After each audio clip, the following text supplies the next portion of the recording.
2025 책마루 인문학 강연 리프레시 인사이트 2에 함께 해주신 여러분 반갑습니다. 저는 오늘 강연 진행을 맡은 책방 똑똑의 대표 정은실입니다. 책마루 인문학 강연은 일상 속 무형유산의 의미와 가치를 다양한 시각에서 조명하는 강연 프로그램입니다. 2025년 리프레시 인사이트 2는 동행을 키워드로 무형유산이 지역과 사람, 공동체 안에서 어떻게 함께 숨쉬는지를 이야기합니다. 자세한 강연 소개에 앞서 짧은 안내사항 전달드립니다. 오늘 강연은 행사 기록용으로 사진 및 영상 촬영이 이루어지고 있습니다. 관객 여러분의 너른 양해 부탁드리겠습니다.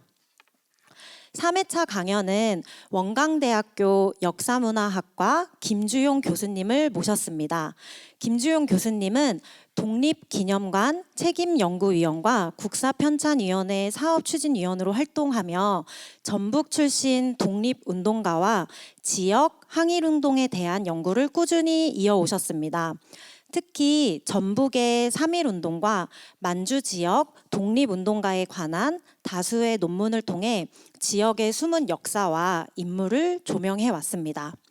오늘 강연에서는 광복 80주년을 맞아 전북의 독립운동가 그 숨은 영웅들을 통해 우리가 기억해야 할 무형의 유산과 그 역사적 의미를 함께 나눠주실 예정입니다. 그럼 김주용 교수님을 무대 위로 모시겠습니다. 큰 박수 부탁드립니다.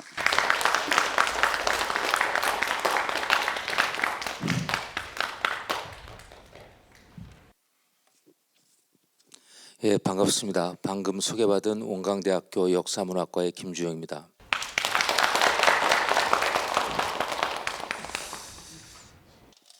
제가 요 책을 미고지향이라는 책을 5권 갖고 왔습니다. 미고지향이라는 것은 전라북도를 이야기하는 쌀미자 창고고자 쌀창고 한반도의 쌀창고라는 이 전라북도 이야기를 제가 썼는데 제가 퀴즈를 내서 맞추면은 책을 드릴 텐데 오늘 제가 여기 전주에 오면서 원광대학교 행정실에 직원하고 같이 오면서 이 얘기를 했더니 제발 퀴즈 내지 말라고 안 읽는다고 그래서 약간 위축됐는데 제 생각에는 오늘 오신 분들은 저하고 광복 80주년을 함께하는 행운아들입니다.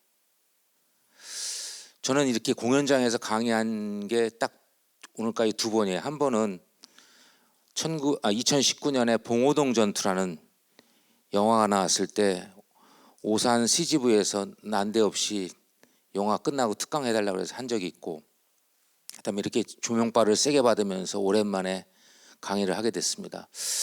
특히 이 국가유산청 오늘 여기 이 자리 국립무형유산원 이 자리에서 강연을 하게 돼서 무한한 영광으로 생각합니다. 자, 본격적인 제 강의에 앞서갖고 올해가 광복 80주년이라고 했죠. 또 다른 의미로는 분단 80주년. 독립운동가들이 정말 애써서 싸워서 되찾은 우리 대한민국이 광복 80주년이자 분단 80주년에 여러분들과 제가 함께 기억하고 기념해야 할 전라북도 독립운동가 1145명을 소환하기 위해서 제가 노래 한 곡을 준비했습니다. 제가 부르는 건 아닙니다. 서문탁이라는 가수가 부르는 혹시 준비됐나요? 서문탁의 압록강 행진곡입니다.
어떠신가요?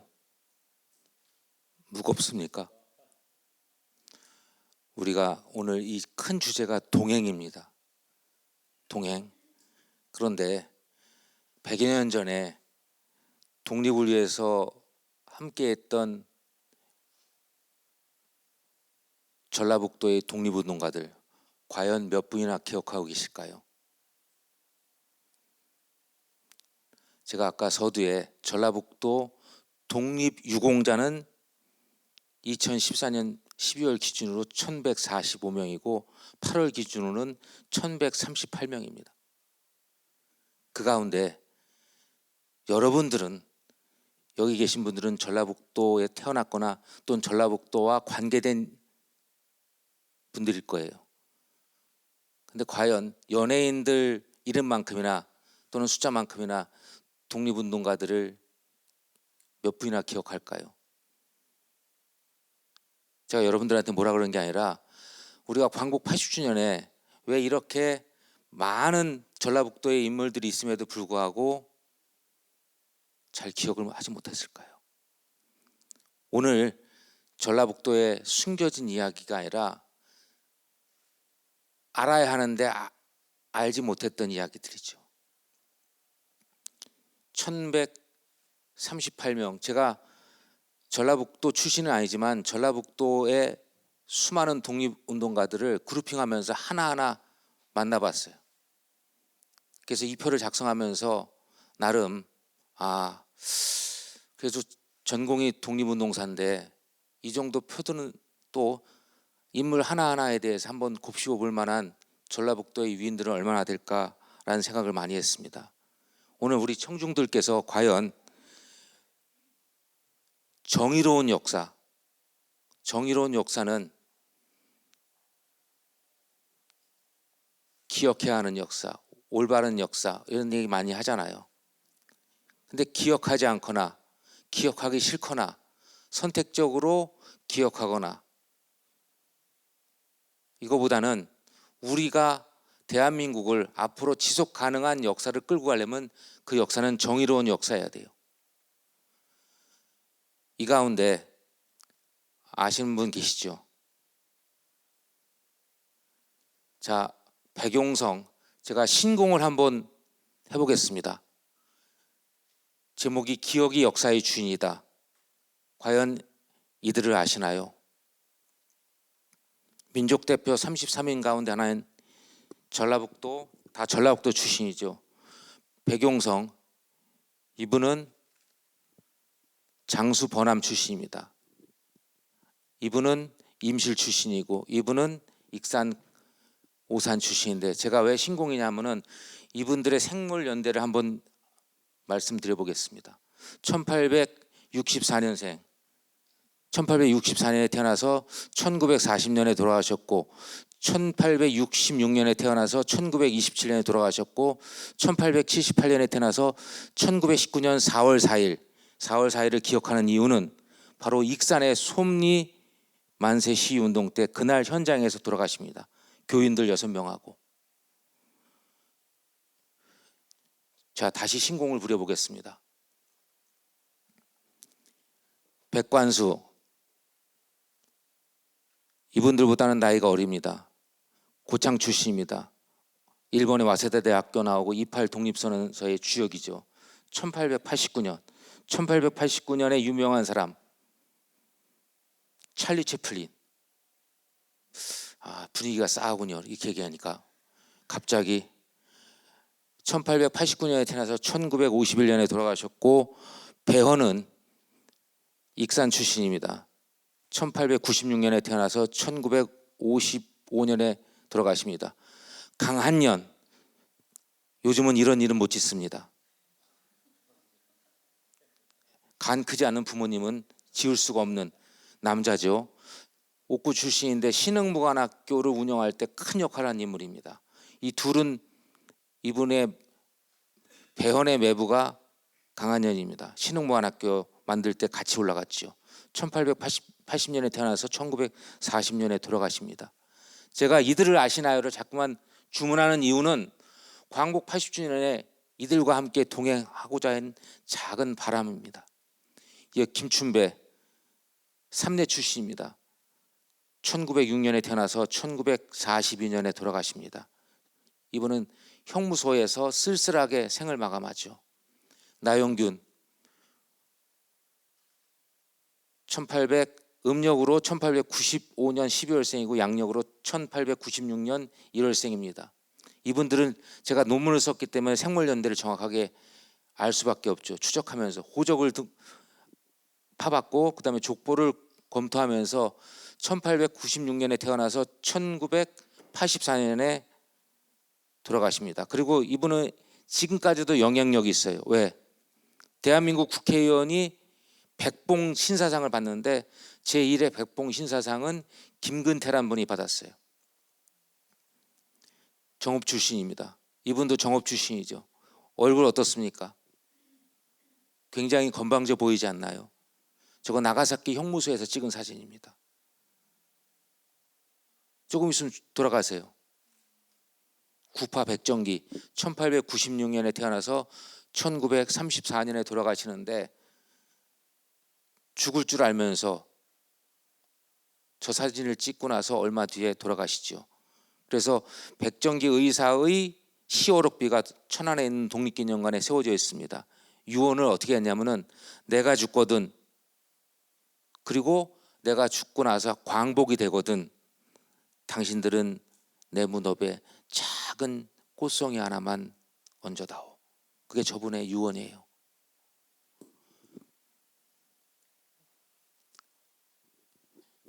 요분은 김병수란 분입니다. 김병수 요분에 대해서 아까 문영기 열사하고 제가 이따 독립영웅 얘기할 때 좀 더 자세하게 얘기하겠습니다.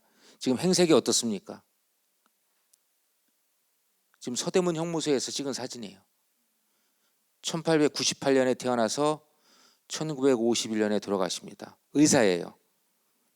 김제 출신이고 군산의 영명학교. 군산의 영명학교는 어디 전신입니까? 군산 제1고등학교. 세브란스 졸업하고 나서 익산의 삼산의원을 개업합니다. 그리고 익산의 삼산의원을 개업하고 나서도 그 뒤에 계속 교육 사업을 진행하죠.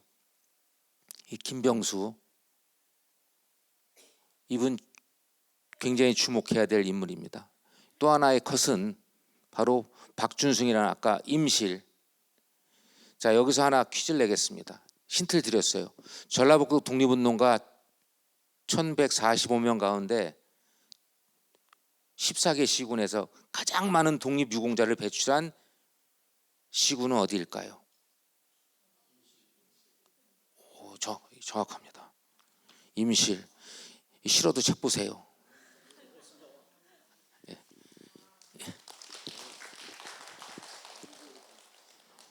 정확하십니다. 임실은 130여 명입니다. 제가 알기로는 임실에 있는 그 군청에 치즈과의 그 담당 사무관이 열정적으로 임실 지역 독립운동가를 발굴하고 있습니다. 자, 이렇게 제가 얘기했을 때 여러분들이 우리 지역에도 이렇게 수많은 독립운동가들이 있구나, 또 독립유공자들이 있구나 하는데 나는 정작 왜 몰랐을까? 기억을 잘 소환하지 않았기 때문이죠. 특히 우리가 독립운동사에 대한 인식이, 특히 교육이 1980년대 이후에 보편화됐어요. 지금은 그걸 넘어서 독립운동사가 TV의 예능이 돼버렸어요. TV 프로그램에. 그 정도로 발전했다는 얘기입니다. 그만큼 우리가 이들을 몰랐고 이들에 대한 정신을 유형의 정신이 아니라 무형의 정신을 망각했기 때문에 이들을 모른 겁니다. 자, 그만큼 우리는 또 하나의 역사를 잊은 게 있습니다.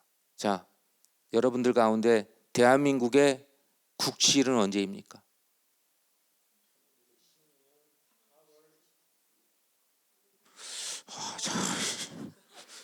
오늘 쓸어 가시는데요. 자, 8월 29일 맞습니다.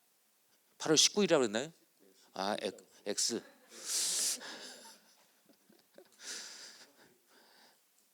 자, 여기 한일 병합 조약문이라고 했는데 이 조약문 여러분들은 아시나요? 이 기록을? 남산에 가면 학생들, 얼마 전에 원광대학교 역사문화학과 애들하고 남산 갔더니 왕돈가스는 알아요. 남산의 왕돈가스. 근데 그 왕돈가스가 있는 길이 국치길인 걸 잘 몰라요. 원래 소파 방정환, 원래 소파길인데 정식 명칭은 소파길인데 2019년에 국가의 치욕스러운 길, 왜? 초입에 남산 애니메이션 센터가 바로 이완용과 제3대 총독이었던 테라우치 마사다케가 도장을 찍은 장소가 바로 그 남산 국치길 초입에 있어요. 제가 대한제국 황제는 일본국 천황에게 모든 권한을 완전히 그리고 영원히 양도한다. 이게 이란병합 제1조에 8개 조항 가운데 겁나지 않아요? 저때 일상이 완전히 무너져 버린 거예요. 근데 저 기록을 우리는 잊고 있어요. 아까 선생님 9.7 얘기했을 때 말씀을 잘해 주셨는데 약간 삐끗해 갖고 8월 29일인데 19일 그것만 해도 A제로입니다. 근데 중국 학생들은 너희들 9.7 언제인지 알아? 물어보면 기분 나빠해요. 이미 중국은 국가에서 그날을 기억하고 기념일로 지정했어요. 1931년 9월 18일, 좀 이따가 사진을 보여드리겠습니다. 그 장소에다가 국가의 치욕스러운 장소에다가 9.18 역사 박물관을 아예 만들어버렸어요. 그러니 학생들뿐만 아니라 모든 국민들이 중국 대륙의 국치를 알 수밖에 없죠. 국가의 치욕스러운 날이 바로 1931년 9월 18일부터 45년 8월 15일 해방될 때까지 14년 동안에 중국의 인명 손실이 3,500만 명이에요. 해마다 300만 명이 사상자가 나요. 그런 날을 국가가 잊을 수가 있습니까? 근데 우리는 그들보다 더하게 아예 완벽하게 주권을 넘겨줬어요. 완전히 그리고 영원히 이 날을 잊고 있습니다. 무형의 자산, 기억해야 할 우리의 자산임에도 다크 히스토리임에도 불구하고 잊으니까 잘못된 역사가 반복돼도 조금만 지나면 또 있겠지라는 시그널을 주는 거예요. 누구한테? 정치인들한테. 정치인 얘기 하지 말라는데 어쩔 수가 없었습니다. 이 장소를 아시나요? 이 장소.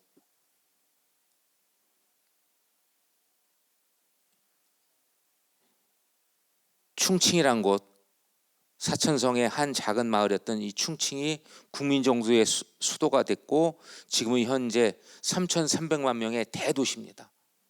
중경이죠, 중경. 이 중경 청사에서 환국할 때 찍은 사진이고 대한민국이 정식으로 정부가 수립되고 나서 한국 대통령 가운데 처음으로 2017년 중경을 방문했어요. 자, 무형의 자산이 유형의 자산으로 탈바꿈한 순간이에요. 무슨 말씀이냐? 1945년 10월 25일 날 여기 사진 찍고 백범 김구가 일진으로 11월 3일 날 한국으로 환국합니다. 이러한 역사적인 자산을 한국의 대통령이 직접 가서 중경을 방문한 이유가 딱 두 가지입니다. 하나는 충칭에 있는 현대자동차를 방문했고 또 하나 충칭에 있는 한국광복군 총사령부 건물 복원을 위해서 한국 대통령이 갔어요. 그래서 중국 국가주석이 한국광복군 총사령부 건물을 복원시켜 줍니다. 그 예산이 여기 죄송하지만 이 땅 일대가 얼마인지 몰라도 한국 돈으로 1조가 넘는 액수입니다. 무형의 자산이 유형으로 바뀐 중요한 예죠. 역사 밥 먹여줄 수 있습니다. 에이 굶어 죽어.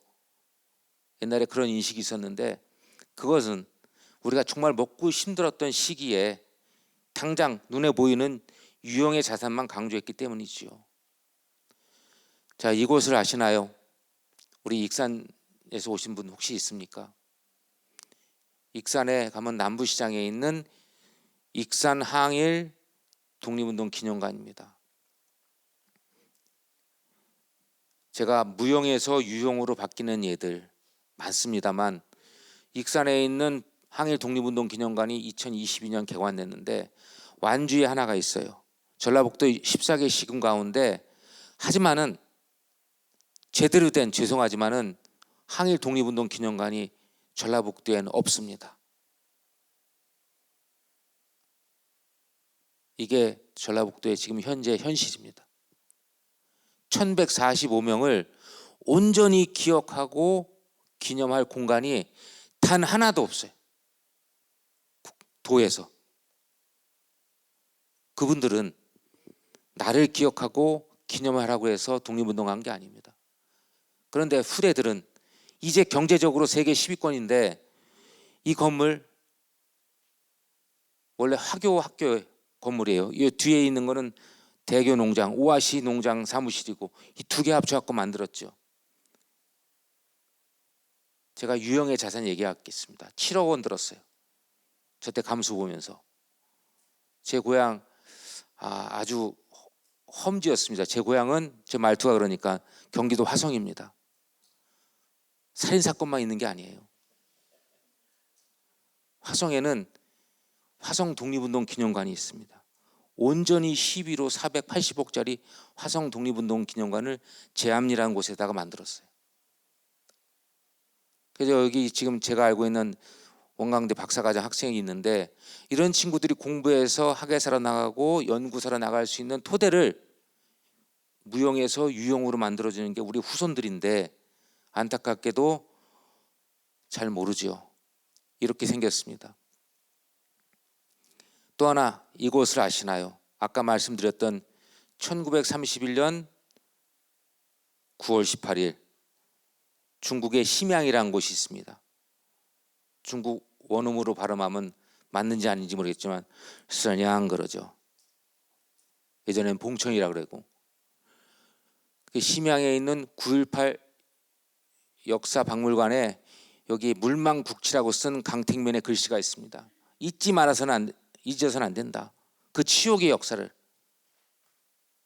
그렇다고 해서 우리가 일본한테 대해서 우리 독립운동의 역사가 너희를 찌르는 창구스를 쓰고자 하는 게 아니라 다시는 똑같은 아픈 역사를 반복하지 않기 위해서 우리 후대들이 기억해야 할 중요한 장소란 얘기입니다.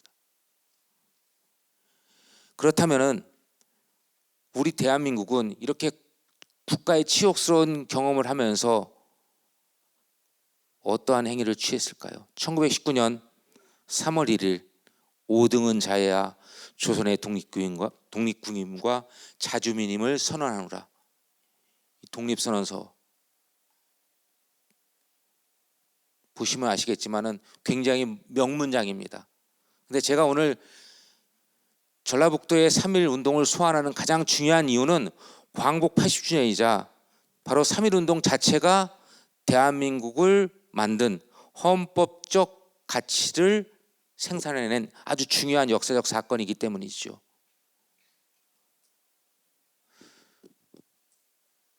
여기에 33인이 중요한 게 아니고 이 명문장을 만들 때까지 치밀하게 기밀을 보호했고 그다음에 전국으로 3.1 독립정신을 널리 퍼뜨렸던 이들의 힘이 중요했던 겁니다.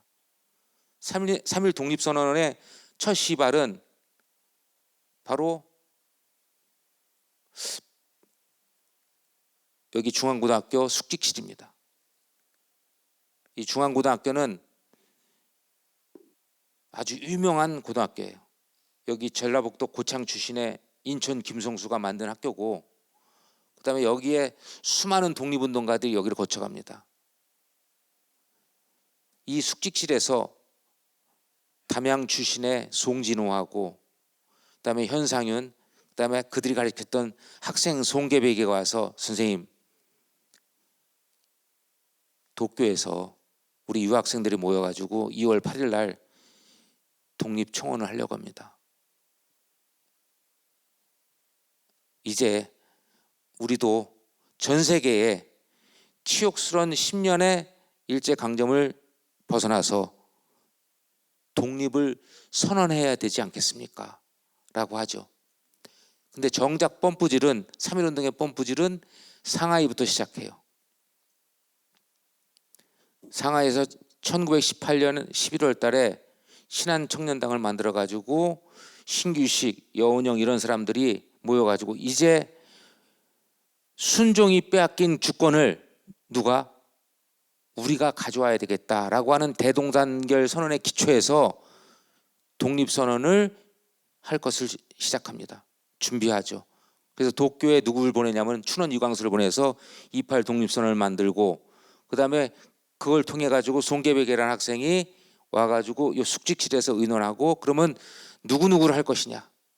종교계, 학생. 그때까지는 종교계와 학생만이 유일한 숨통을 튼 단체들이었어요. 왜냐하면 1910년 모든 테라우치가 부임하면서 모든 정치활동을 죽여버립니다.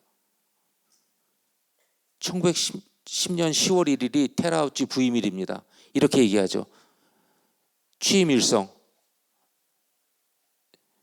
조선인들은 지금부터 복종 아니면 죽음이다. 이게 테라우치의 첫 일성입니다. 그 속에서 우리가 10년 동안 독립운동을 하고 의병투쟁을 하다가 신음하면서 마침 세계 1차 대전의 시류를 얻어서 독립을 선언하게 되는데, 그 시발점이 중앙고등학교예요. 중앙고등학교를 설명하니까 머릿속에 안 들어올 텐데, 혹시 도깨비란 드라마 봤나요? 공유 나온 도깨비? 그 도깨비 드라마를 만든 데가 중앙고등학교예요.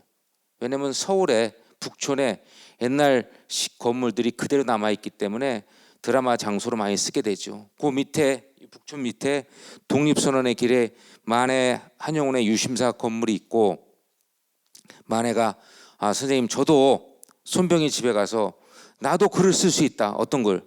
3.1 독립선언서. 그랬더니 최린하고 이승훈이가 만나가지고, 최린은 천도교계, 이승훈은 기독교계 사람이 만나서, 야, 이 글은 6당밖에 쓸 수가 없어. 6당 최남선밖에 쓸 수가 없다. 만해 당신은 뒤로 빠지라고. 근데 만해가 6당하고 11살 차이입니다. 6당은 1890년생이고 만해는 1879년생. 여러분들이 알고 있는 안중근하고 동갑이고, 또 생각났습니다. 유명한 물리학자 아인슈타인도 1879년생입니다. 요 생들이 6당한테 모든 걸 다 맡기고 나온 게 바로 3.1 독립선언서죠. 이렇듯 3.1 독립선언서를 만들고 나서 3월 1일 날 태화관에서 29명이 모여가지고 독립선언을 해요. 근데 대중들은 여기서 좀 떨어진 태화관에서 걸음으로는, 남자 걸음으로는 2분이면 도착하는 게 바로 어디냐면은 승동교회와 탑골공원입니다. 다 일렬로 돼 있어요. 이곳에서 독립선언을 합니다. 그 독립선언의 결과가 바로 뭡니까? 3.1 독립선언의 결과.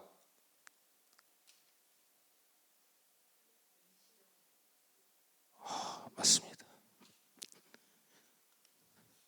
대한민국 임시정부 수립 맞습니다.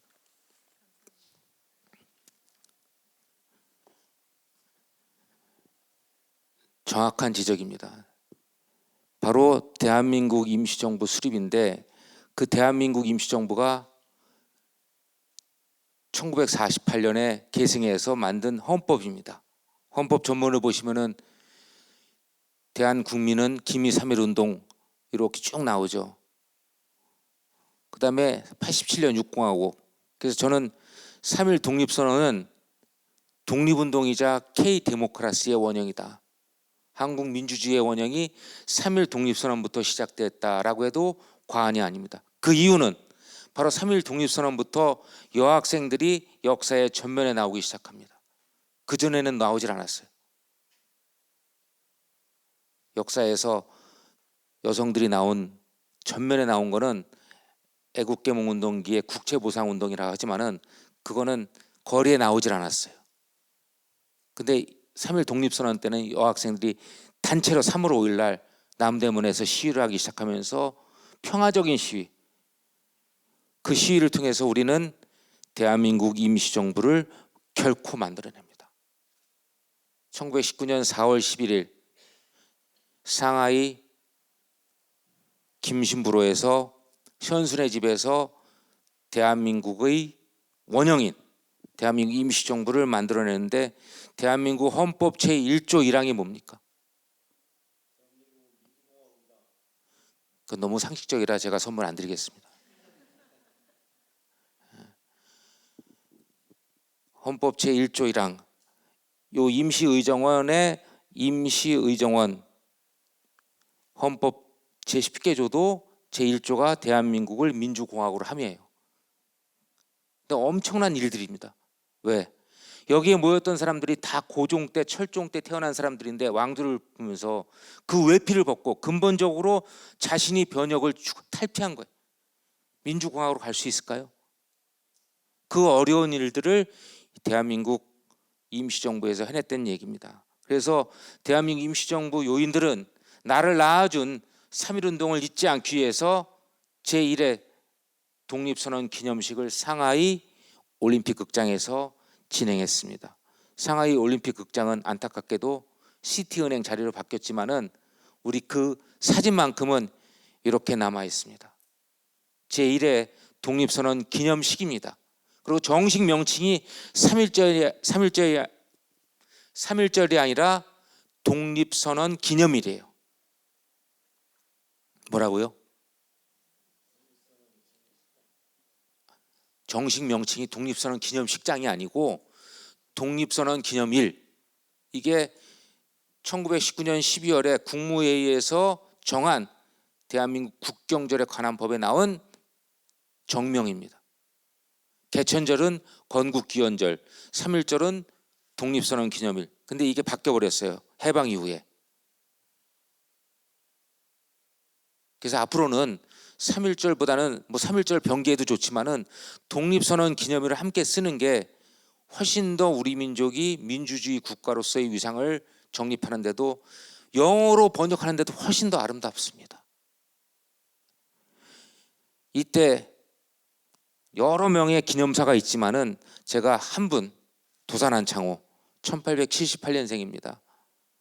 도산이 기념식에서 한 이야기, 제가 여기 써놨지만은, 작년에 오늘은 우리 백이민족이 영원히 기억해야 할 날입니다. 작년에 오늘, 바로 1919년 3월 1일, 이날은 일본 제국주의는 거부하는 날이지만 우리 민족만큼은 이날을 자손만대에 영원히 기억시켜야 한다는 거죠. 그냥 3.1절이 단순히 태극기 걸고 휴일로서만이 기억돼야 할 것이 아니라 우리 민족사에서 대한민국의 헌법적 가치를 만들었던 점에서는 그날을 반드시 후대한테 기억시켜줘야 한다는 얘기입니다. 자, 이렇게 3.1운동은 우리 민족사의 위대한 사건인데, 전라북도에는 한반도에는 1,700여 건의 시위가 있었어요. 1919년 3월부터 5월까지 한반도 전역에서. 전라북도 14개 시군 가운데서 없는 데가 없습니다. 40여 건의 시위가 발생하죠. 근데 전라북도에서 가장 먼저 만세 시위를 전개한 것은 군산입니다. 여러분들 군산하면 이성당 빵집, 빵 좋아하시죠? 그 이성당 빵집도 유래가 있습니다. 제가 그 유래까지 하면은 이 강의의 본질을 호도하는 것이기 때문에 꼭 참겠습니다만, 자, 이렇게 14개 시군 가운데에서 군산부터 시작해서 이 14개 시군에 동시다발적으로 만세 시위가 전개되죠. 이 전라북도 인구가 지금은 굉장히 많이 쪼그라들었어요. 200만 무너진 지 오래됐고 지금 한 170만 정도. 근데 제가 글을 쓰면서 전라북도 만주로 간 전라북도인 책을 쓰면서 안타까웠던 거는 1938년도에 전라북도 인구가 180만 명이 넘었어요. 근데 지금 80년이 90년이 다간 지금이 전라북도 인구를 보면은 전라북도 사람들이 너무 많이 유출됐구나라는 생각이 들었습니다. 이 좋은 땅에, 이 좋은 먹거리에, 특히 이 백반의 거리, 익산 가면은 백반집이 많지 않습니까? 그만큼 쌀이 많기 때문에, 미고기 많기 때문에 반찬이 많은 거고 음식이 풍부하다는 것이죠. 서울 가서, 여기에 익숙한 사람들 서울 가서 집어 먹을 게 없다 그러잖아요.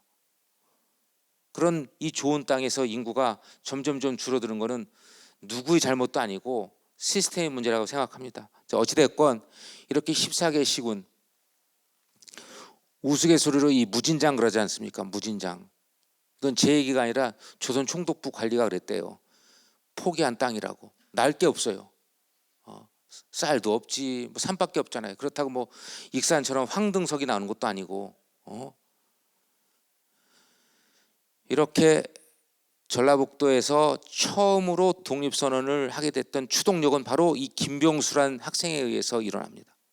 1898년 김제에서 태어난 이 김병수는 군산영명학교를 다니다가 졸업하고 어디로 갑니까? 세브란스를 가죠.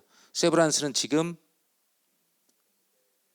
연세대학교인데 1919년 세브란스의 의학 기술이 어디까지 발전했냐면은 피부 이식 수술까지 했어요. 피부 이식 수술. 제가 세브란스 이례 졸업생들 7명을 연구했습니다. 왜냐하면 의사 독립운동가들이니까. 옛날에 재중원이란 드라마 보셨을 거예요. 그 오래된 거라 지금 우리 학생들은 재중원 하면 딴 데 봐요. 알지 못해요. 근데 딱 재중원 하니까 아는 분들은 연식이 된 분들이에요. 그 박서양이라는 백정 출신의 의사죠. 세브란스 이례 졸업생, 김병수는 한참 어려요. 세브란스 이례 졸업생들은 보통 1878년에서 80년생들이에요. 김병수보다는 20살 정도 많죠. 근데 이례 졸업생 7명은 다 독립운동가입니다.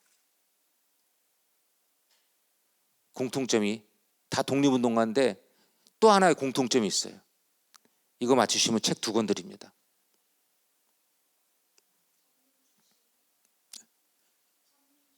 천민 출신, 너무 나가셨어. 이 김병수란 지금 21살짜리가 좀 쪄들어 있잖아요. 이례 졸업생, 우리나라 최초의 의사 면허 이례 졸업생 7명입니다. 대한민국에서 서양식 의사. 그 7명은 다 독립운동가예요. 공통점이. 또 하나 공통점이 있어요.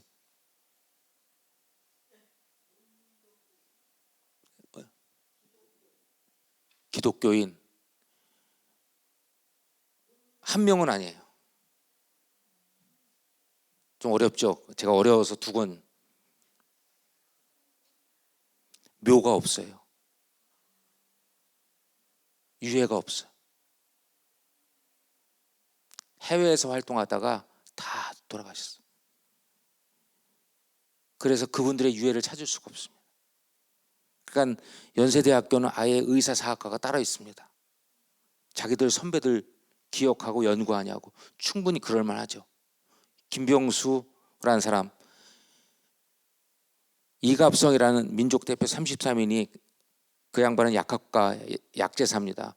김병수가 의지가 강해서 너는 전라북도 가서 누굴 만나냐, 민족대표 33인 가운데 한 명을 추천하려고 그랬어요.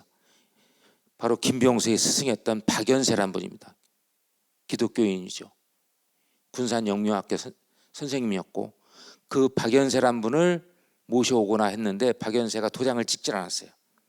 그분이 민족대표로서 도장을 찍었으면 34인이 됐겠지만은 주저하다가 시간이 돼서 올라옵니다. 그래서 다시 2월 28일 날 여기 오타가 났습니다. 1919년 2월 25일이 아니라 1919년 2월 26일입니다. 하루가 차이가 났는데 이틀 뒤에 다시 이갑성이가 독립선언서를 주고서 갔다 와라. 이게 사람이, 독립운동가들 마음이 다 똑같아요. 다 일반인이야. 여기에 강철을 두른 사람은 없습니다. 근데 그 단련을 시킨 거예요. 무용의 유산이죠. 나는 할 수 있다라고 하는 무용의 유산을 가지고 저 독립선언서를 가지고 오는 거예요. 걸릴까 봐 두려움도 있잖아요. 여러분들이 알고 있는 윤봉길 의사 폭탄 던질 때 주변에 3만 명이 있었어요.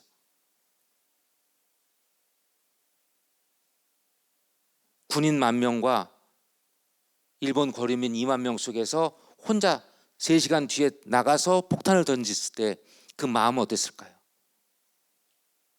그만큼 일반인이었지만은 위대한 사람으로 바꾸는 것은 무용의 유산이 자기를 자극했기 때문이겠죠.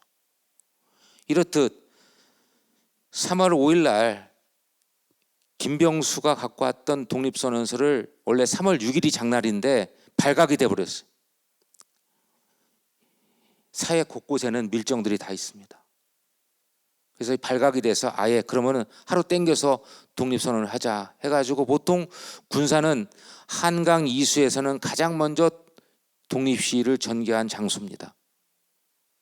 보통 대부분의 장소는 3월 10일을 넘어요.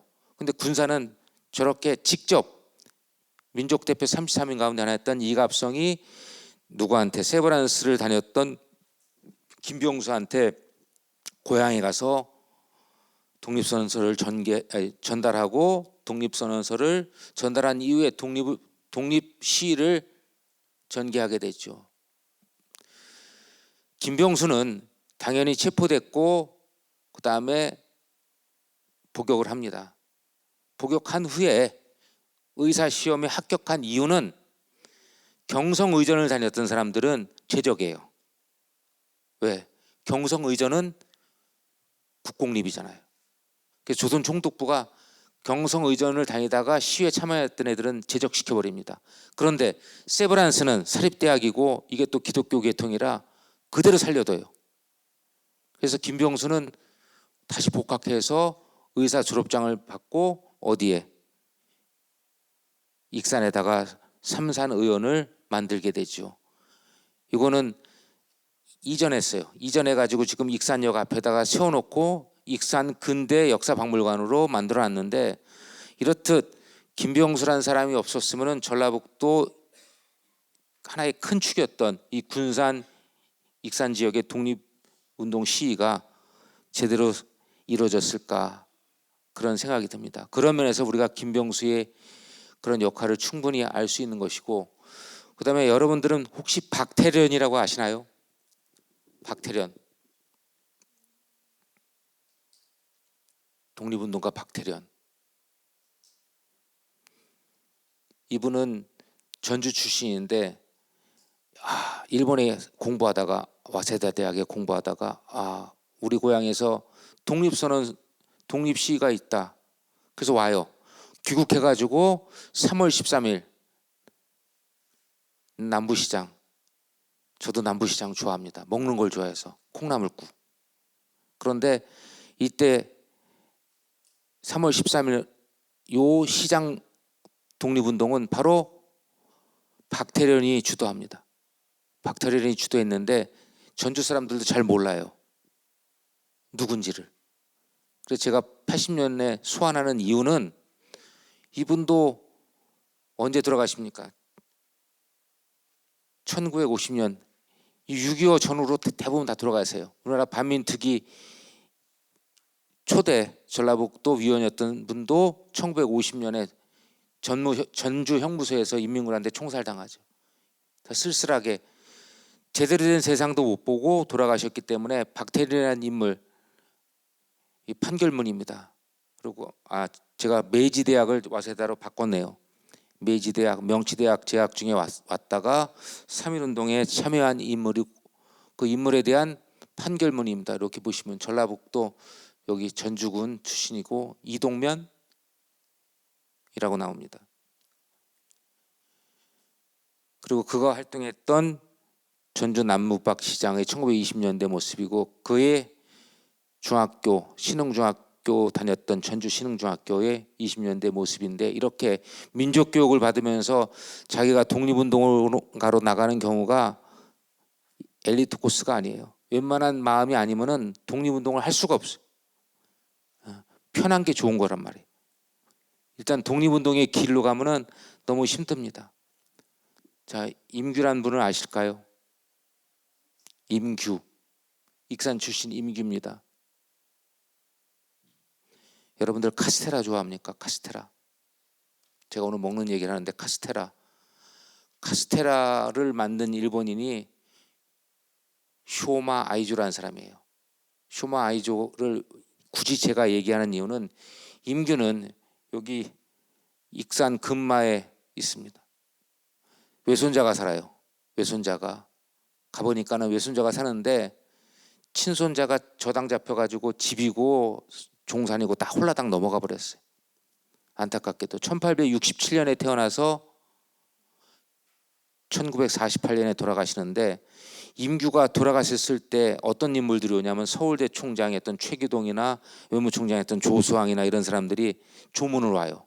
그 이유는 임규란 사람은 최남선의 멘토입니다. 이분 같은 경우는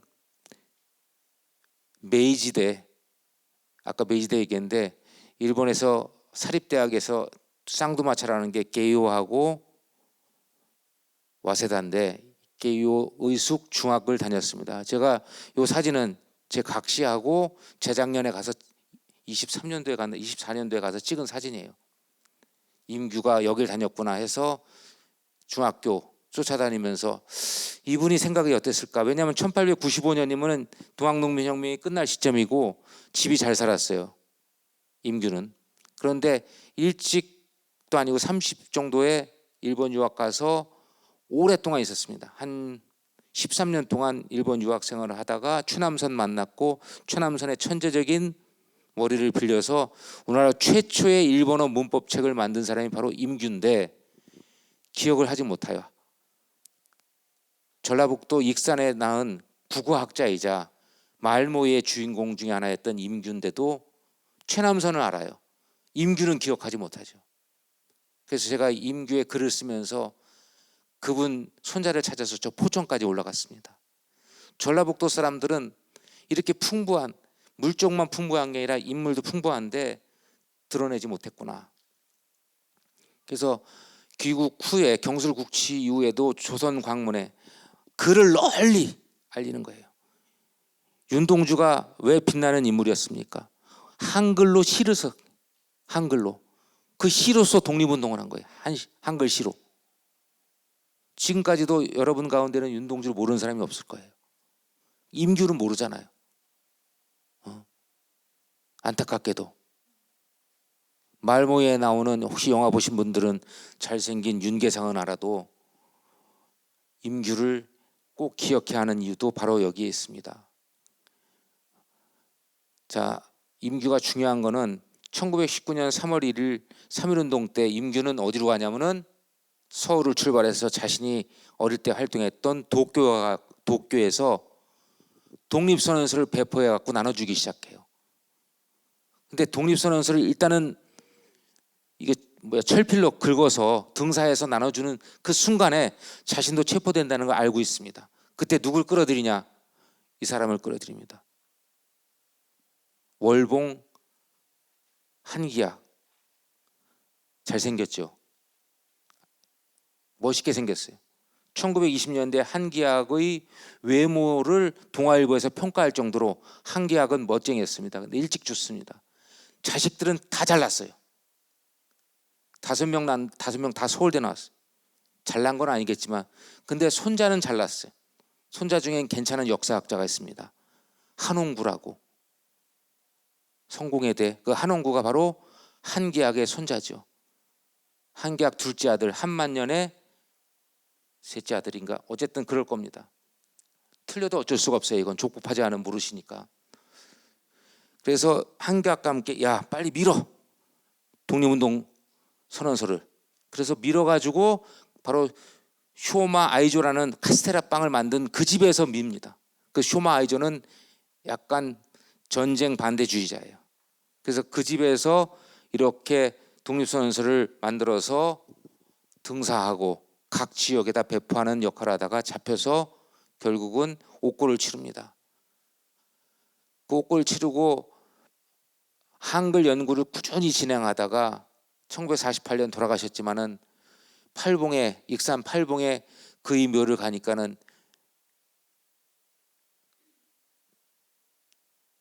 외지인이 왔다고 한 분이 와서 당신들은 무슨 일 때문에 왔냐고 막 촬영하니까 여기 임규 선생을 우리가 기리기 위해서 왔습니다. 그랬더니 이 땅은 자기 땅이래요.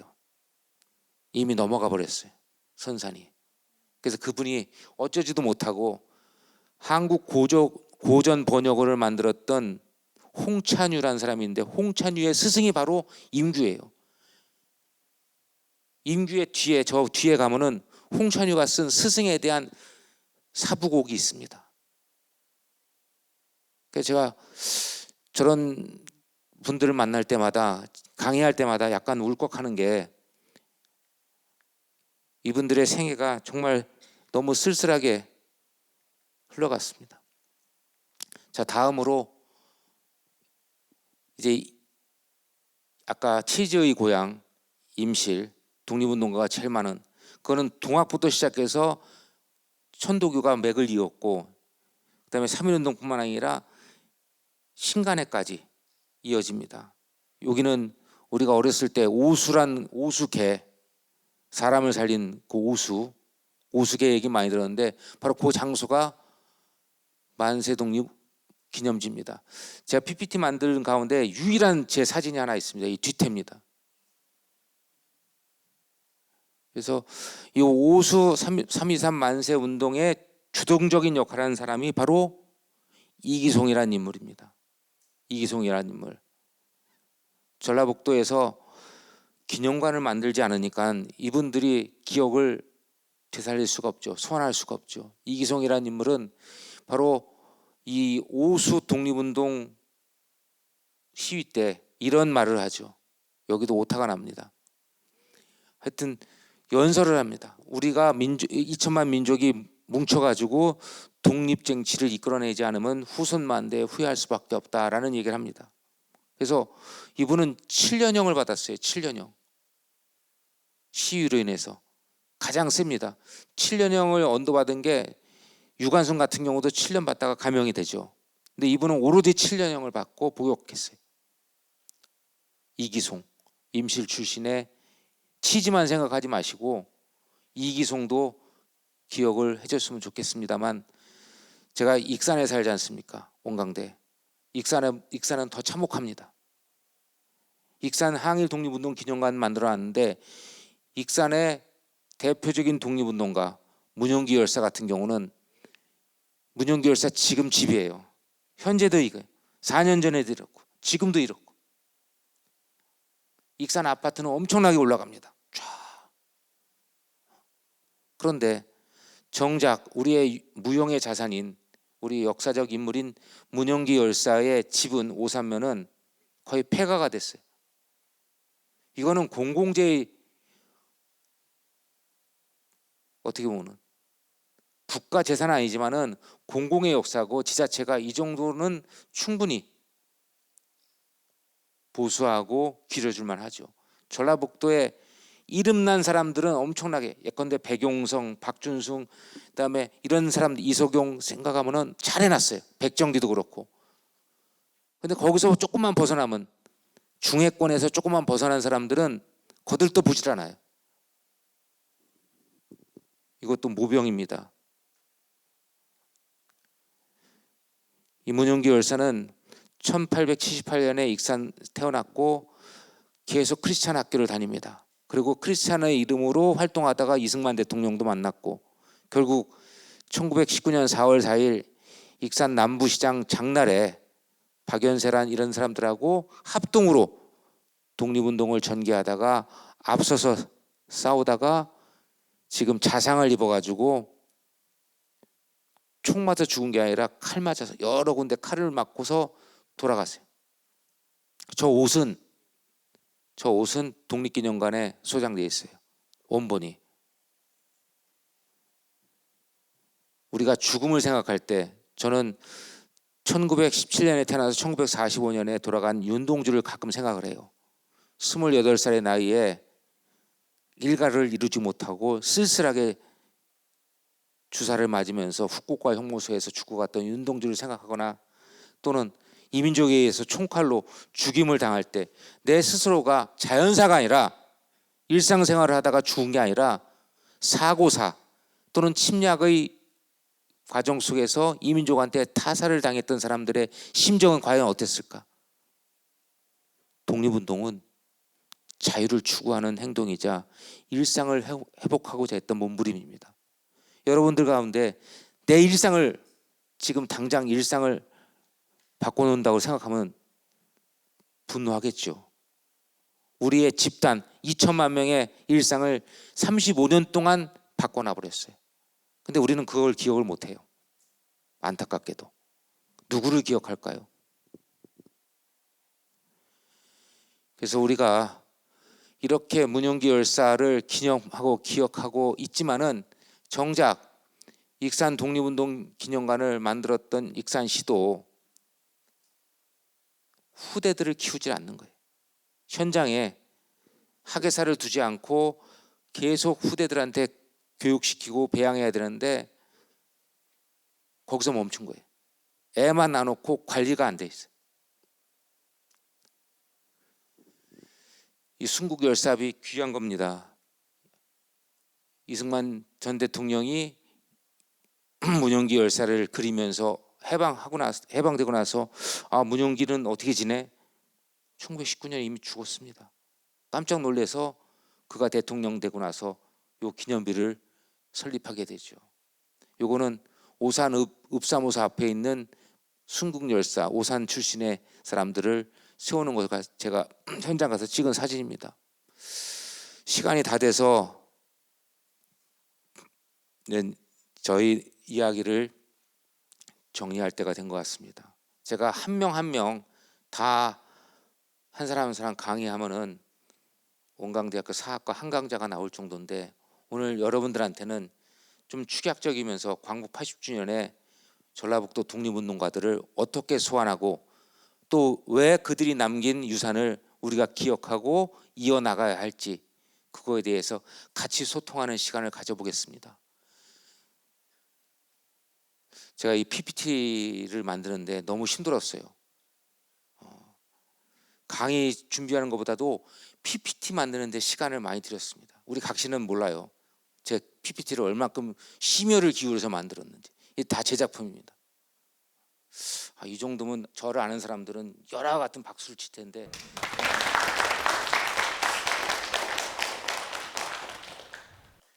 죄송합니다.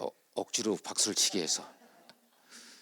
자, 우리 독립운동은 정의, 희생, 자유, 공동체의 복원, 정체성의 확립, K 데모크라시. 제가 퀘스천 마크를 쳐놓은 거는 여러분들이 생각하고 있는 한국 독립운동은 무엇일까? 그들이 남긴 유산은 무엇일까라고 하는 여백을 주기 위해서 물음표를 해놨어요. 저마다 다른 생각을 하실 수 있습니다.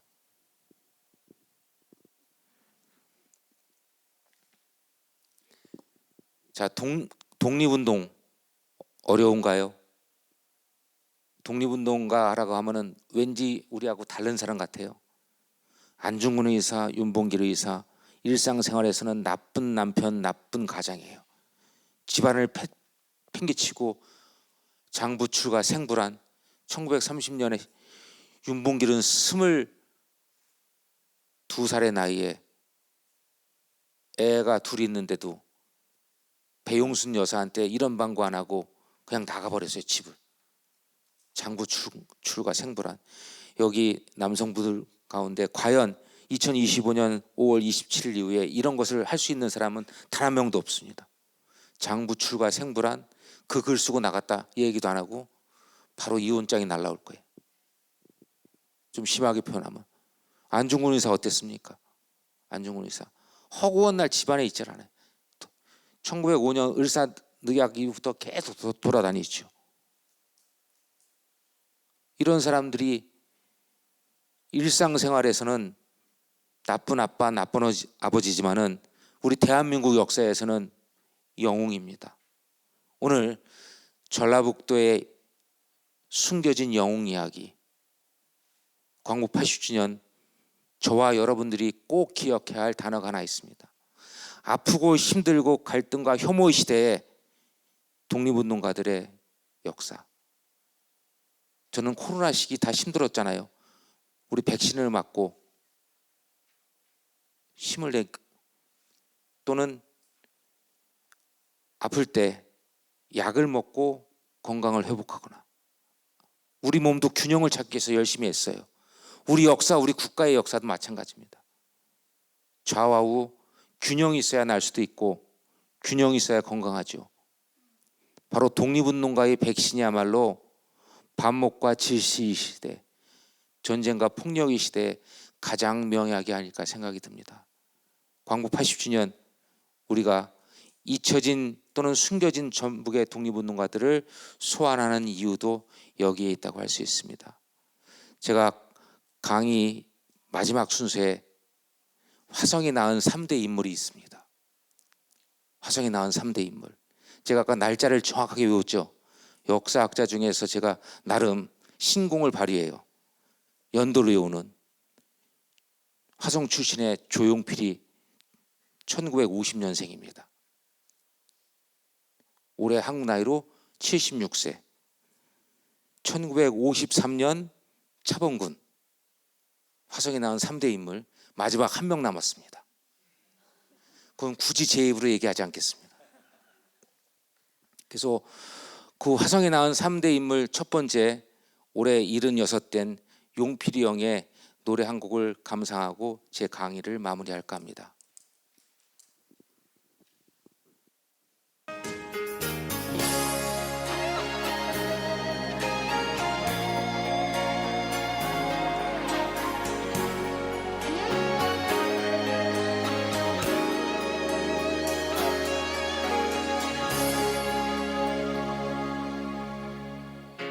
살면서 듣게 될까 언젠가는 바람의 노래를 세월 가면 그때는 알게 될까 꽃이 지는 이유를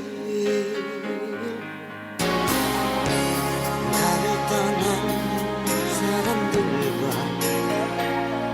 만나게 될 또 다른 사람들 스쳐가는 인연과 그리움은 어느 곳으로 가는가 나의 작은 뒤에라는 알 수가 없네 내가 아는 건 살아가는 방법뿐이야 보나마는 실패와 고뇌의 시간이 비켜갈 수 없다는 걸 우린 깨달았네 이제 그 해답이 사랑이라면 나는 이 세상 모든 것들을 사랑하겠네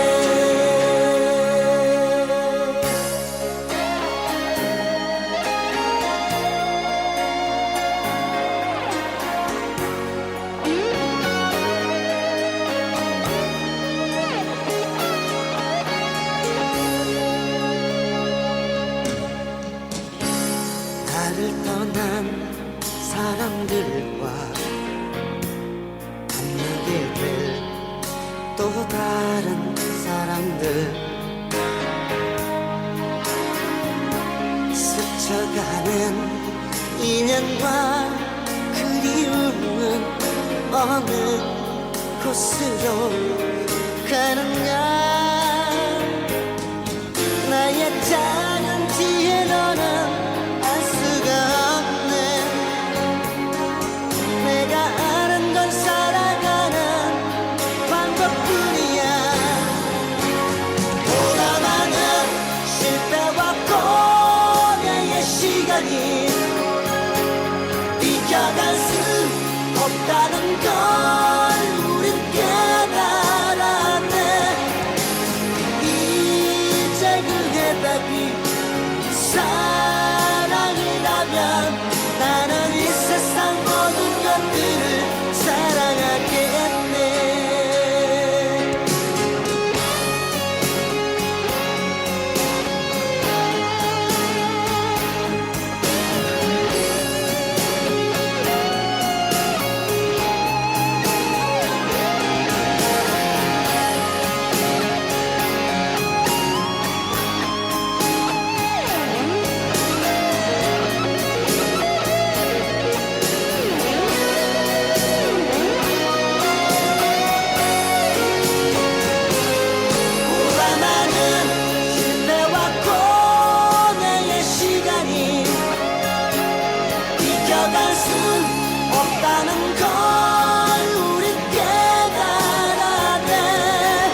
2025년 광복 80주년 전라북도 독립운동가들과 함께 동행한다면은 보다 나은 대한민국의 미래가 밝혀지지 않겠습니까? 이것으로 오늘 제 강의를 마치겠습니다. 고맙습니다.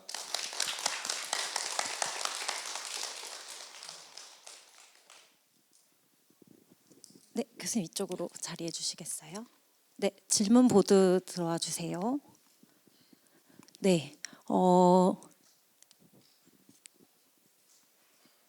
네, 질문 보드 들어오겠습니다. 네, 저희 전북의 독립운동가 숨은 주역들의 이야기를 들려주신 김주용 교수님께 다시 한번 박수 부탁드립니다.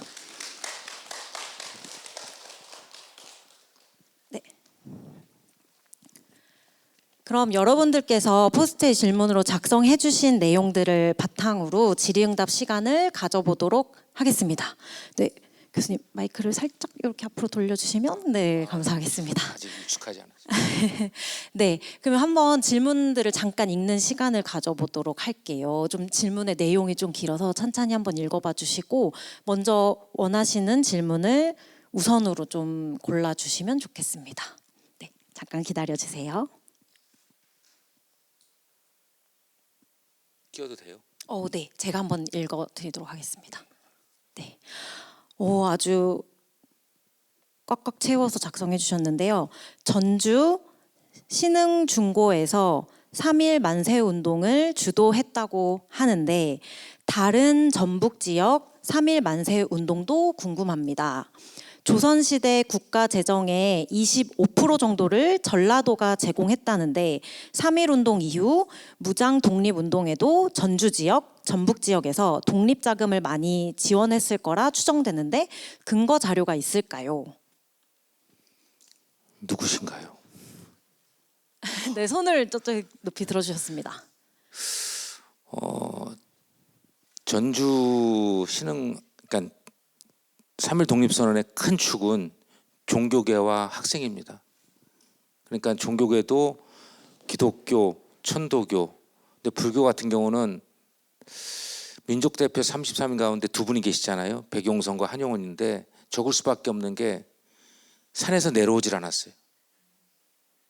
지역에서 이렇게 교회나 천도교 교당처럼 가까이 있어야 되는데 그러지 못하니까는 그런 병폐가 있었고 전라북도 같은 경우는 특히 군산의 영명학교 기독교 계통이 가장 강력하게 3.1 독립선언을 지지하거나 학생들한테 그런 임무를 맡겼죠.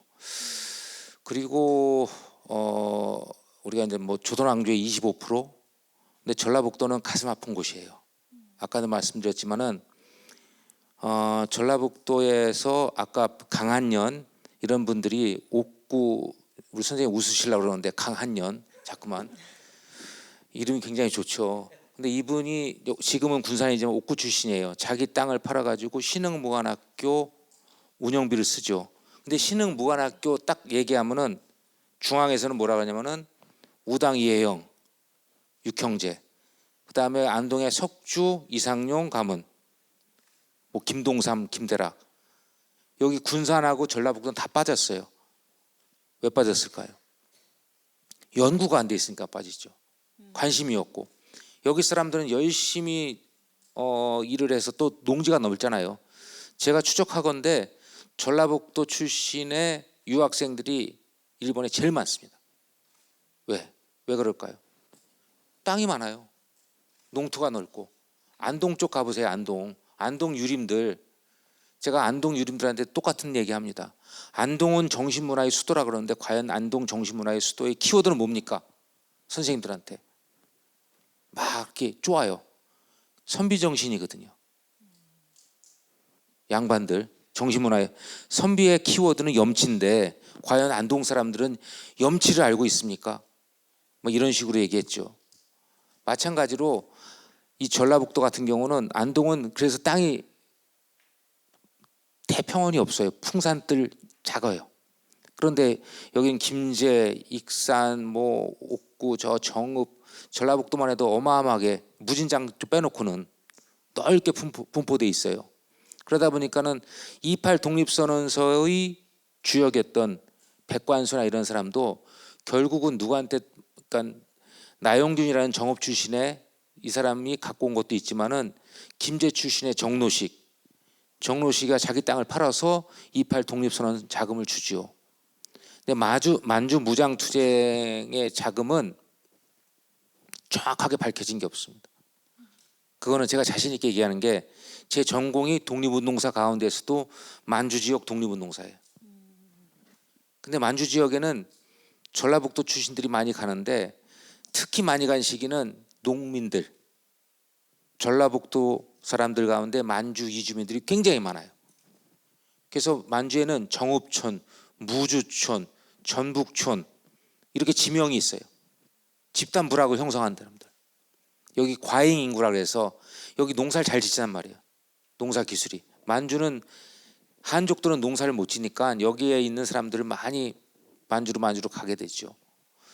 그래서 만주 지역의 무장 세력한테 군자금을 얼마큼 줬는지는 정확하지 않지만은 이렇게 얘기할 수 있어요. 제가 전북 통일부 사건을 조사하다 보니까 전라북도 통일부는 만주에 있어야 되거든요. 근데 전북 통일부란 거는 통일부 멤버가 와서 전라북도 김제, 전주, 익산 중심으로 해갖고 군자금을 걷어요. 왜냐하면 여기 사람들이 쌀을 많이 소출하고 농지가 넓으니까. 근데 또 안타깝게도 조선 사람만 넓은 게 아니라 일본인 지주가 많단 말이에요. 전라북도에서 일본인 지주가 가장 많은 곳이 김제가 아니라 익산입니다. 숫자가 익산이 더 많아요. 일본인 지주가. 춘포 이런 데 대장춘 있잖아요. 쫙. 그래서 군자금 문제 같은 경우는 제가 왜냐하면은 액수가 나오지 않으니까 정확하게 판단할 수 없지만은 일정 부분 전라북도에서도 많은 군자금을 내지 않았을까. 아까 제가 김춘배라는 인물 얘기했죠. 김춘배 아까 보셨을 거예요. 삼례 출신. 네. 삼례도 네, 봤습니다. 기억납니다. 네. 아니 난 빨리 끝내라는 줄 알고.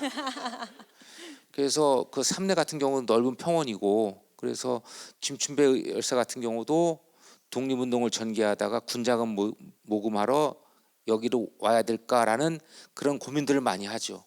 왜냐하면은 돈이 있어야 군자금을 모을 수 있는데 땅이 있어야 그렇지 않고 땅이 없는 곳에 가봐야 군자금을 모금할 수 없으니까 그런 현상이 벌어졌고요. 제 대답이 만족할 수는 없겠지만은 조금 더 또 연구해서 아마 선생님께서 궁금해한 점은 나중에라도 한번 수치로라도 한번 그려볼까 합니다. 예. 네. 김주영 교수님의 연구를 꾸준히 따라가 주시면 좋겠습니다. 네. 그럼 이어서 다음 질문 한번 또 골라 주시겠어요? 노안이 와서 자꾸만. 그러면 제가 한번 골라보도록 하겠습니다. 제가 살짝 봤는데 비슷한 류의 질문이 있어서 같이 한번 아까 질문해 주셨던 분이랑 이어서 같이 있는 내용인데요. 아까 건 어디 갔나요? 네, 여기 밑에 있습니다. 네.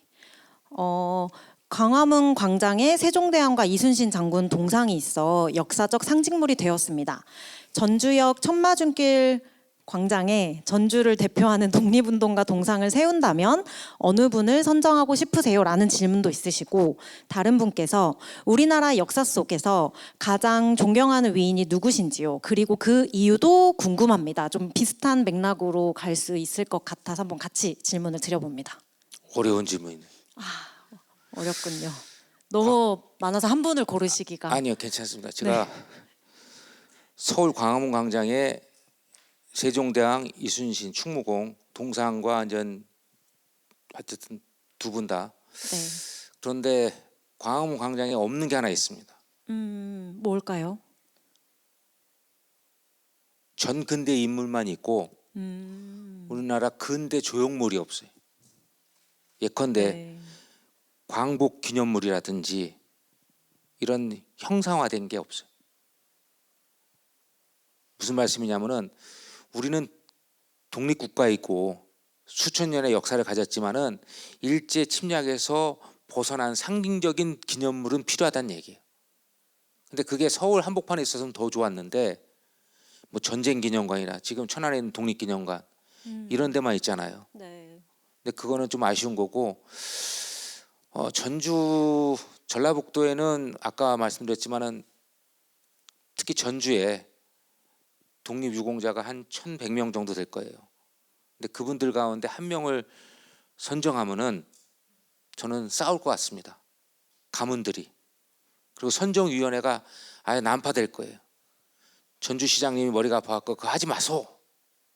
차라리 사람 동상 말고 독립운동과 관련된 조형물들을 그럴듯하게 상징적으로 고민도 하고, 제 경험상 하얼빈에 가면 안중근 의사 기념관이 있습니다. 하얼빈의 안중근 의사 기념관에 가면 안중근 의사 동상이 있어요. 이렇게 탁. 근데 그 동상은 중국인 조각가가 만들었어요. 그 중국인 조각가 이름이 라이시캉이라는 조각가인데 제가 그분을 찾아갔습니다. 찾아간 이유는 당신은 어떻게 안중근 의사 동상을 저렇게 만들 수가 있어? 그랬더니 그 중국인이 유명한 중국인이에요. 그분이 만든 것 중에 딴분 필요 없고 마이클 잭슨 동상을 그 라이시캉이 만들었어요. 중국에. 하여튼 유명한 조각가인데 자기는 중국인이지만은 안중근 의사의 조각 의뢰를 받았을 때 모르는 사람이었다. 잘. 그래갖고 1년 동안 중국어 책을 보기 시작한 거예요. 작품 받아놓고 최소. 네. 왜냐하면 중국인의 눈으로서 안중근은 도대체 어떤 사람일까를 알아야지 조각을 할 거 아니에요. 그렇죠. 근데 죄송한 말씀이지만 전주 출신으로 안중근과 동격을 해놓으면은 서로들, 차라리 저는 100여 명의 전주 출신의 독립운동가들을 함께 현창할 수 있는 그런 조형물들. 그리고 누군가는 공부를 해야 돼요. 조각가도 공부하지 않으면 그게 나오질 않아요. 제가 그 라이시캉을 보면서 대단하다. 그 사람 조각품 다시 하얼빈에서 보시면은 안중근의 발밑에 한반도 지도가 있어요. 그래서 왜 그렇게 그러느냐 그랬더니 당신 나라는 분단되지 않았냐. 안중근 의사는 독립운동할 때 분단된 나라를 상상하지 않았을 거다. 자기는 중국인이지만 너희 민족은 통일돼야 된다라고 생각해서 그렇게 조형물을 한 거예요. 그 사람이 1년 동안 공부하지 않았으면 그런 조각은 나오지 않았어요. 마찬가지로 전주시에서 예산을 들여갖고 누구 해가지고 조각하면은 조각가들 죄송하지만 1년 동안 공부한 사람 거의 없습니다. 빨리 해야 되니까. 그래서 제가 답을 드린다면 답이 아니라 제 의견이죠. 전주에도 유명한 분들이 있지만은 차라리 100여 명을 한꺼번에 기념할 수 있는 그런 조형물이 저는 더 좋지 않을까 생각하고, 제가 살아가면서 역사 속에서 가장 위대한 인물, 독립유공자만 18,500명입니다. 18,500명을 제가 100% 다 알지 못해요. 다 알 수도 없습니다. 여러분들 TV에 나오는 우리가 최모 씨나 설모 씨한테 물어봐도 그분들 다 몰라요. 그런데 제가 독립운동가 중에서 가장 존경하는 인물은 하나 있습니다. 이건 책을 줄 수도 없고 제 스스로 자문하고 자문자답인데 신규식이라는 인물이에요. 신규식 들어보셨나요? 예관 신규식입니다. 이분도 안중근하고 동갑입니다. 1879년생. 호적에는 80년생으로 돼 있어서 나무 위키나 다음엔 그렇게 나오는데 굳이 나무 위키 얘기를 안 해도 어쨌든 예관 신규식은 1879년 충청북도 청원에 태어나서 이 사람 같은 경우는 우리나라 최초의 중국어 국립 중국어 학교의 졸업자예요. 그리고 중국어 학교를 나오고 또 뭘 배우냐면은 군대를 갑니다. 1897년 처음으로 대한제국기에 만들어졌던 대한제국 육군 무관학교 1기생으로 들어가죠. 군인은 뭡니까? 군인은 제가 군대 얘기하면은 네. 첫날부터 나온 날까지 한 30여 년이 지났지만 다 기억합니다. 짧게 갔다 와서 네. 네. 정말 횟수로 2년 갔다 왔거든요. 혹시 들어보셨나요? 전설의 육방. 네. 군대 얘기로 넘어가면 저희가 그래서 군대 얘기 아니고요. 네. 그래서 바로 예관 신규식이 대한제국 육군무관학교를 나왔는데 이분 같은 경우는 군인이잖아요. 근데 군인이 나라가 넘어가는 걸 봤을 때 어떤 생각을 합니까? 나가서 지켜야 될 거 아니에요. 군대는 가장 보수적인 집단이에요. 예관 신규식은 1905년 11월 17일 을사늑약일이죠. 덕수궁 중명전에서 도장을 찍습니다. 11월 17일 날 한국의 모든 외교권이 박탈당하는 그런 수모가 일어나자 예관 신규식이 군대를 동원해서 어떻게 할 수 없으니까 자기가 그때 대위였어요. 대위. 군대를 움직일 때는 사단장 정도, 연대장이나 이런 데는 군대를 움직이지만 대위가 군대 움직여봐야 몇 명 안 되잖아요. 이 예관 신규식이 너무 참혹해서 약을 먹습니다. 약을 먹고 자결해요. 자결하는데 그때 대종교, 나중에 대종교를 중앙했던 나철이라는 저 전남 보성 출신의 나철이 살려내요.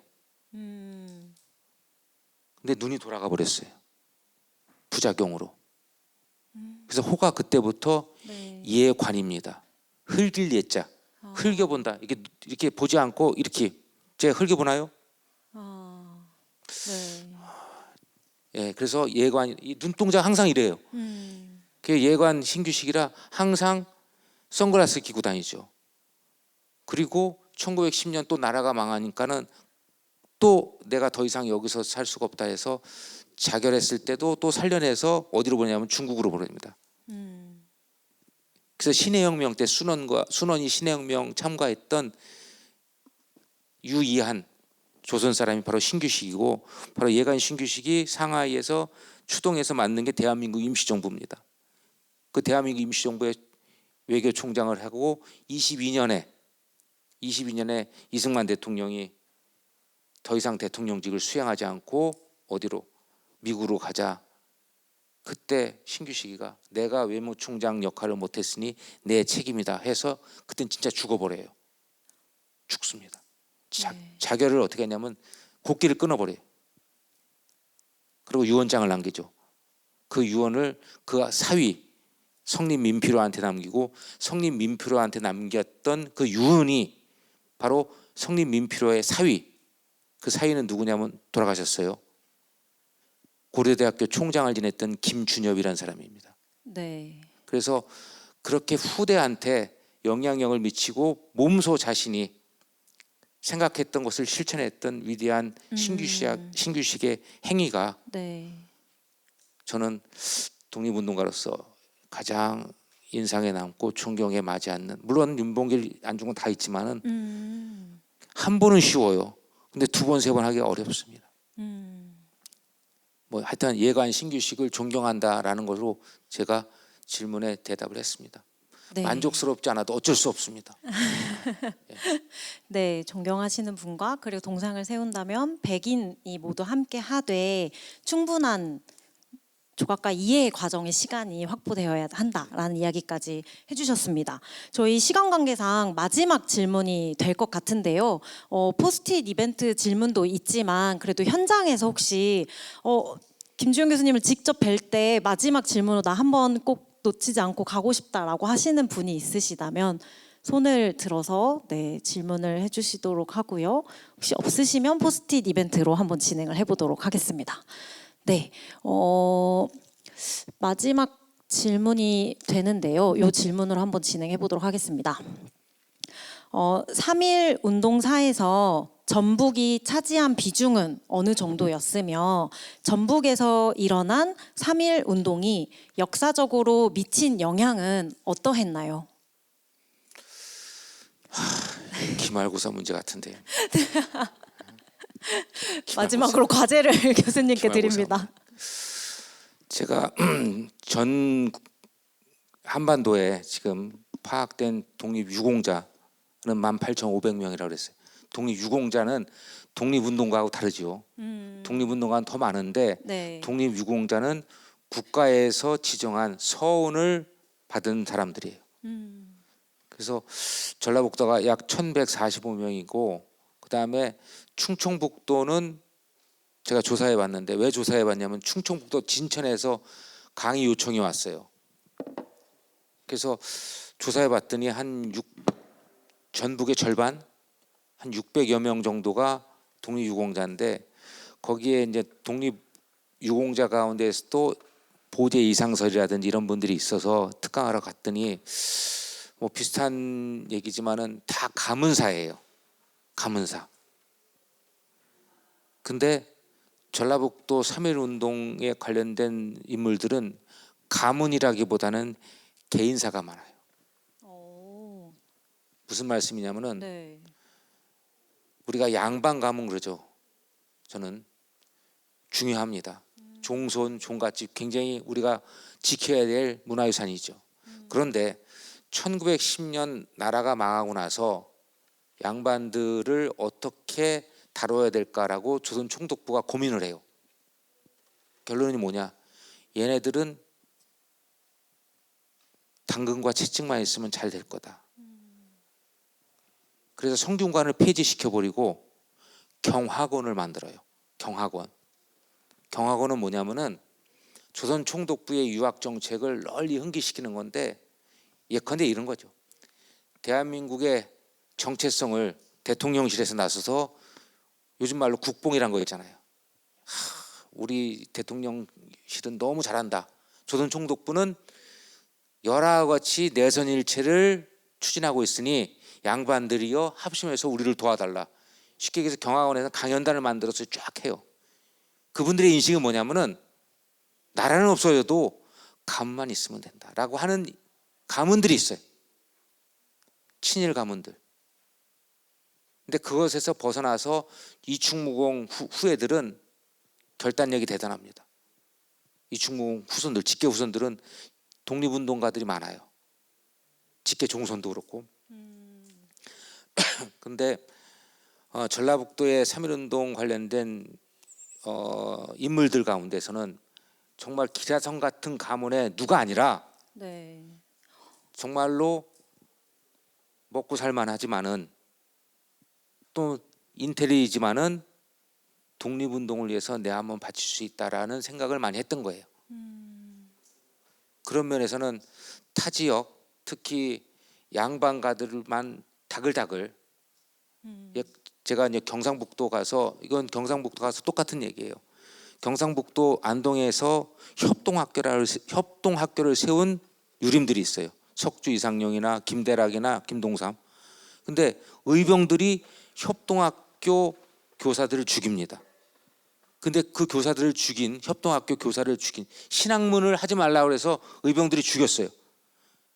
근데 그 의병들은 포상을 받았습니다. 독립유공자라고. 이해됩니까? 저는 가문 전라북도에도 가문 뛰어난 가문들이 있죠. 네. 그런데 3.1 운동은 가문이 중요한 게 아니라 봉건적인 게 중요한 게 아니라 그걸 극복하고 민주주의로 가는 분수령이란 말이에요. K 데모크라시라고 제가 말씀드렸지만은 한국 민주주의를 태동시켰던 3.1 독립 정신을 그대로 잘 계승한 게 전라북도 3.1 독립운동의 가장 중요한 특징이 아닌가 싶습니다. 그래서 저는 경기도가 고향이라 그랬잖아요. 경기도 화성에는 화성시만 해도 한 100여 명의 독립유공자가 있습니다. 그런데 이거는 제 집안 얘기예요. 제 증조부 제암리 전날 돌아가셔서 독립유공자예요. 39살에. 그러니까 제 할아버지가 큰 아들이라 저는 어릴 때부터 그 얘기를 듣고 자랐단 말이에요. 근데 화성에는 예컨대 정말로 역사에서 뛰어난 인물이다라고 하는 인물들이 많지 않아요. 하지만 그 한 명 한 명의 귀한 독립운동가들이 모여서 한국 독립운동사의 큰 물줄기를 형성했다는 점. 한 가문이 뭐 누구의 석주 이상용 가문 중요하죠. 그런 큰 가문들도 중요하지만은 전라북도의 개인이 모여서 작은 물줄기가 큰 하천을 이룬 그런 대역사를 이뤘듯이 네. 그래서 전라북도의 독립운동사의 특징은 3.1운동의 특징은 그러한 점이 아닌가 싶습니다. 뭐 여기까지만 할까요? 네, 감사합니다. 네, 마지막 이야기가 굉장히 많이 좀 와닿고 좀 울림이 있었는데 사실 지역에서 로컬이라는 이름으로 활동을 하는 한 개인으로서도 우리가 하고 있는 이 일들이 어떤 큰 나의 어떤 변화, 막 무언가를 대단하게 하는 것이 아니라 이 자리에서 내가 하고 있는 일들을 좀 꾸준히 하고 이걸 힘있게 해가는 것으로만으로도 의미가 있는 일이겠다는 저 개인적으로는 좀 힘을 받는 마지막 질문과 답변이기도 했습니다. 네, 저희가 그동안 잘 모르고 숨어져 있던 전북의 운동, 3.1운동의 역사와 숨은 영웅들을 이야기해 주신 저희 김주용 교수님께 다시 한번 큰 박수 부탁드립니다. 감사합니다. 네, 감사합니다.